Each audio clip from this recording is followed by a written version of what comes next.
प्रार्थना आपण करणार आहोत। मत्तेकृत शुभवर्तमान 18वा अध्याय 6 पासून पुढे 6 ते 7 वचनामधून आपण काही प्रार्थना करूया। त्याच्यानंतर 1 ते 5 जे वचन आहे त्याच्यामधून आपण प्रार्थना करणार आहोत। ह्याचा टायटलच दिला आहे त्यांनी दुसऱ्यांस अडखळविणाऱ्यांना इशारा।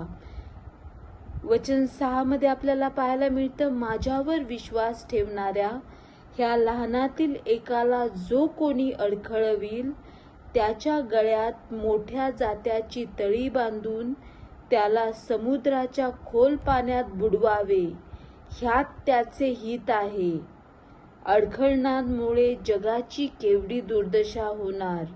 अडखळणे तर अवश्य होणार, परंतु ज्या माणसाकडून अडखळण होईल त्याची केवढी दुर्दशा होणार।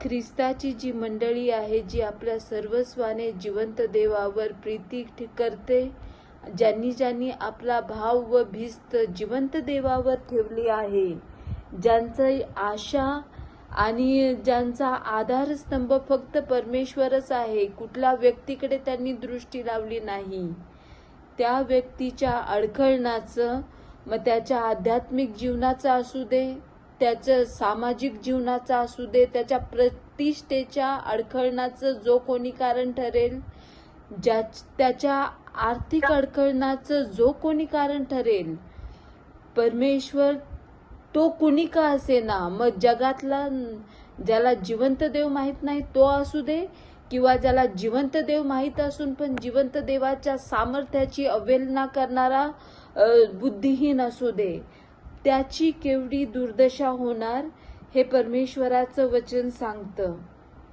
यासाठी आपण प्रार्थना करणार आहोत की बाकीच्यांचं तर जाऊ दे, मी कुणाच्या अडखळणाचं कारण ठरणार नाही, जेणेकरून ना माझ्यावर, ना माझ्या दैहिक संततीवर, ना माझ्या आध्यात्मिक संततीवर जिवंत देवाचा कोप भडकेन, ना आम्ही अडखळणाचं जो कारण ठरतो त्याची दुर्दशा जी होती ती आमची दुर्दशा होणार नाही। माझी वैयक्तिकरित्या आपण प्रार्थना करणार आहोत स्वतःसाठी पण, आणि जो परमेश्वरावर खऱ्या अंतकरणाने भाव ठेवतोय, कुणी त्याला असं बहकवू नये की तो दुसऱ्यांच्या अडखळणाचं कारण ठरेल।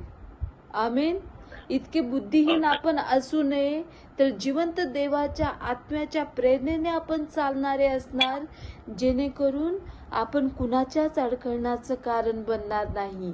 वैयक्तिकरित्या आपण प्रार्थना करणार आहोत। आणि हा जो लहान आहे तो कशा प्रकारे आहे ते वचन 1 ते 5 मध्ये आपल्याला पाहायला मिळतं।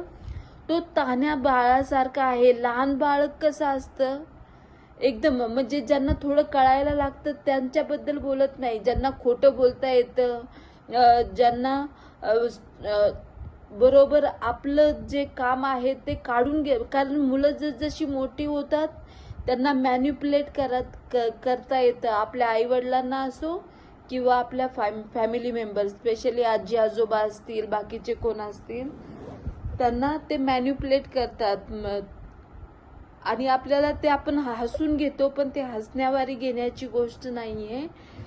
तर जे निरागसपणा आहे ते एकदम लहान मुलांमध्ये असतो। ते सहज विश्वास ठेवतात पप्पावर, जसं की मी तुला उद्या प्लेन आणून देणार, तो विश्वास ठेवणार।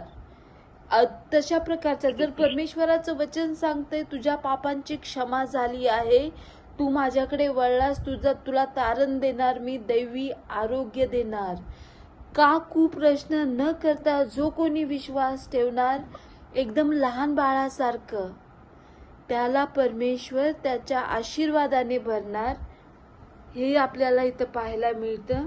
आणि हीच गोष्ट परमेश्वराने आपल्यासाठीही करावी, ते अंतकरण आपलं बनवावं की ज्याच्यामध्ये जे लहान बाळक आहे त्या प्रकारचा विश्वास आपण स्वर्गीय पित्यावर ठेवू शकतो।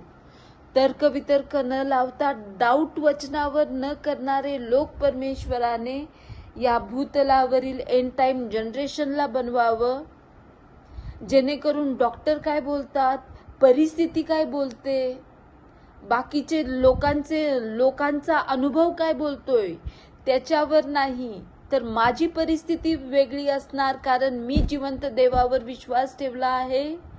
तो हे बोलला आहे तर तो हे करणारच करणार.